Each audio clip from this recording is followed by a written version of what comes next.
announced just weeks after last October's tragic shooting in Las Vegas. Image Comics Where We Live, a benefit for the survivors in Las Vegas, is a collection of stories told in the comics medium. The stories include those based on eyewitness accounts as well as fiction by a number of top creators, intended to both raise funds for recovery efforts and create and expand conversations around gun violence, mental health and the impact of tragedy on communities and individuals. The project was initiated by Batwoman co-creator and Sandman Overture artist J.H. Williams III and wife Wendy Wright Williams, both Las Vegas residents.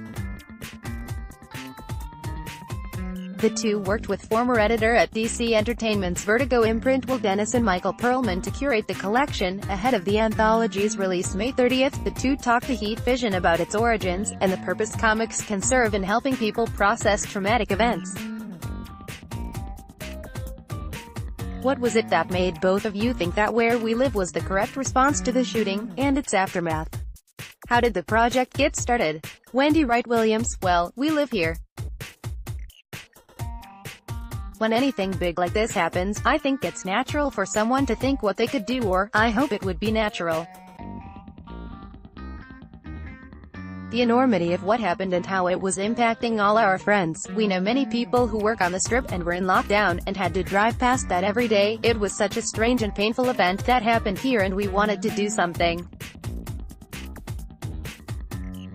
We felt like we had something unique to offer besides the obvious money, or donating blood. We also wanted it to say something, in that it could do more justice to the people that it affected if we had an honest conversation and did more than just the typical response. J.H.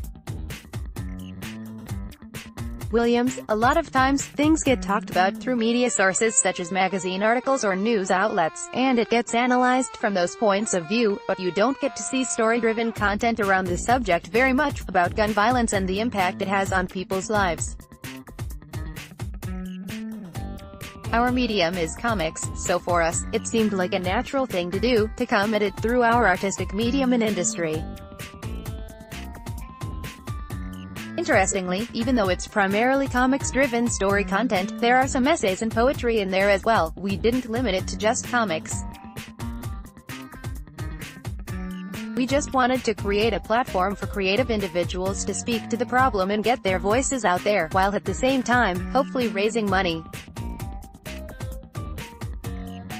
Wright Williams: Also, for the news cycle, people kind of latch onto the specifics of a situation and then move on, and we wanted people to understand, there are human beings behind those statistics, and that this is their story. They're not just a number in this tragic event. Media stories tend to become about the shooter and the dead. There are so many more people affected in situations like this, and so many more stories that, traditionally, go untold.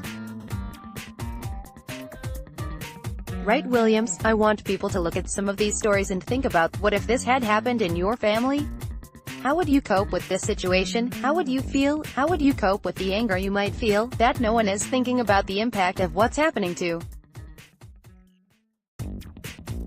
your family? Part of the book is that we've got witnesses in the book telling their story, and we've tried to include as many local creators as possible, writers and journalists, so we have a broader perspective on the community. Even if they weren't at the shooting, they were affected by it. Williams: In the broader sense, by also having a lot of creative individuals from outside of the local community, we have people from all over the world working on this book. I think that shows how something that can happen locally is spread out across the planet, and shows how people are affected by what happened. Wright Williams: It reverberates, yeah? Williams: By having these different viewpoints represented in the book, it speaks to the broader issue of how these horrible things impact people on a daily basis, maybe in ways they don't even understand yet. If we don't talk about this stuff, if we don't get this out there, not just this book but having different voices speak to this situation, I don't see how we can come to a conclusion about how to solve the problem. Wright Williams: I refuse to believe that we're helpless to effect some kind of change. I just can't see this being our new normal. Even after our shooting, how many more have there been? It's ridiculous. I feel like, yeah, it's hard and everybody has their opinions, and there's politics involved, of course. The conversation ends up becoming volatile, but it still needs to happen. We can't just say that it's difficult and throw up our hands. Perhaps because our way of approaching the topic is different, maybe it can be used differently. Williams, because it's story and art, hopefully it humanizes the issue. Hopefully this book can contribute to helping things in that particular way. All proceeds for the book are being donated to Route 91 Strong, a non-profit dedicated to raising awareness and funds for victims, survivors and families of gun violence. How did you select that organization? What was the process of deciding who to help and where? Williams, right away, there was a GoFundMe started by one of the casino organizations, and they seemed to be one of the main drivers of collecting money. Right, Williams, there were, like, 2 or 3 different funds at first and they all ended up combining into the GoFundMe. The GoFundMe ended up closing, unsure why it closed so soon, but we managed to get a hold of the Resort Association, one of the major contributors to that, and tried to make special arrangements. And had been given the impression that was going to be workable. But then discovered after a month of that being the plan discovered it wasn't. For some reason they decided not to take any more money from anyone. So we did some research, and have decided to work with Route 91 Strong. They're committed to helping people in whatever way they can. I'm curious about the creative lineup for the book. How did you get everyone on board, and was there any conversation about what they were going to do for the book, not in terms of format, but in terms of content? You're both very clear about humanizing the event, advancing the conversation. Is this something you talked about with the creators? Williams, a little bit. We came up with a mission statement that had an outline of some of the goals we wanted to cover in the book, some of the subjects we wanted to explore, but at the same time, we didn't want to put a mandate on what they were able to do. We wanted them to speak about the problem the way that they themselves wanted to. Right, Williams? The only thing we expressed to them was, everything needs to be thoughtful. There's a lot of anger, obviously, and that's not an invalid emotion to have, but we need to channel that. You can say whatever you want, but whatever you're going to say, we want you to be thoughtful. We don't want you just attacking anyone. If you're going to use facts and figures in your presentation, we want you to cite your sources. Williams, we didn't want any knee-jerk reaction in the material. Even though there was a lot of focused attention from everybody, we've got such a wide range of creators, we've got a wide range of content and perspectives, and a lot of very profound material. There were some people who were like, I don't know what to say, I've got such a jumble of feelings about it, but they wanted to participate somehow. I'd come back and say, why not talk about that jumble of feelings, make that your story, and we got some good stories from that angle. There's also some allegorical content in the book that uses genre to express itself, and the underlying message is in the allegory. We allowed the creators who wanted to go that angle to do that, because that's where they felt strongest, and I think it was a good decision, because otherwise, you'd have this really heavy book with lots of very real personal perspectives and true life accounts. This provides breathers, in a way, with the allegorical content. It's a very wide range of material. One of the things that's coming across clearly is that this book is intended to open up a conversation about the subject of gun violence and allow voices to be heard that aren't traditionally. It's entering into a moment where there is already an ongoing conversation on the topic of gun control and gun violence.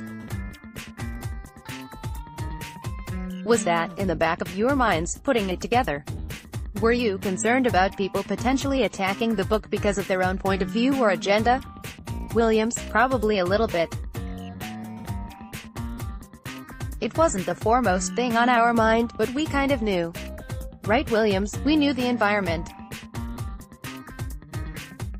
Williams, it wouldn't surprise us, let's say, if there is some pushback. But we're hoping that the response is more positive and people realize that we're trying to say something of value. Right, Williams? We didn't have any mandate about what creators could talk about, but if, in the end, the book reads like it's valuing one viewpoint over another, we had no control over that and didn't want to direct that. That's just the tide, it's what came in. I would hope that, even though it's a subject that gets people's hackles up, and that's going to be kind of unavoidable, I'm hoping that we have been very thoughtful, and if someone reads it, I hope they see that intention. Even if they disagree, that's fine, they don't have to agree, but they see the intention was not to attack anyone or demand that we take anyone's guns away. We just have to do better than we are doing now. We need to have a discussion of what that looks like, and whether it's hard, whether it gets everyone angry, it doesn't matter. Was the book cathartic to put together? Right, Williams? We're still processing that. Laughs, it's such a huge undertaking, we're still working on that. Williams, there's been a couple of the eyewitnesses who've mentioned that they've had some form of catharsis while working on their contributions, which is nice to hear. Right, Williams? It's been very gratifying. Williams, as to other creators, I can't really speak to that, but many of them have said it's some of the hardest writing they've done, just because of how heavy the subject is, once you really get into it. It brings up a lot of emotions for a lot of people. Right, Williams? A lot of the stories are very personal. Williams, for us, I can't say if Wendy or I will get a sense of catharsis from it, but I can say it's been an emotionally difficult project, and time-consuming, because of the emotions behind it. We want to make sure we are doing the best that we can. We've been doing interviews with many of the eyewitnesses. Wendy and I would do that before handing them on to the creators to tell their individual stories, and that's a lot to take on. It was emotionally difficult, but at the same time, our emotional difficulty pales in comparison to what these people experienced, and have been experiencing since the shooting took place. So, for me to say it's been difficult, part of me feels like it's boo-hoo, woe is me, bullshit, you know. Right, Williams? We knew it would be a lot of work. I don't think we were under any illusions about that, it took a lot of time. We worked with editor Will Dennis, who was fantastic, and Michael Perlman, the project assistant. Even with the four of us, it was overwhelming. There were so many emotions, and even from the creators. It's been overwhelming. It's been every day. It's been incredible. I think it's a fantastic book, and I'm really proud of all the work. I can't thank the creators enough, and thank the witnesses for trusting us to even tell their stories, but it's been a lot. Williams, one thing is, we hope that the book can serve a longer-term purpose. If, miracle of miracles, we're able to figure out the gun violence issue, the book can serve as a reminder not to go backwards. Where We Live, a benefit for the survivors in Las Vegas, will be released in comic book stores and digitally May 30th for $19.99.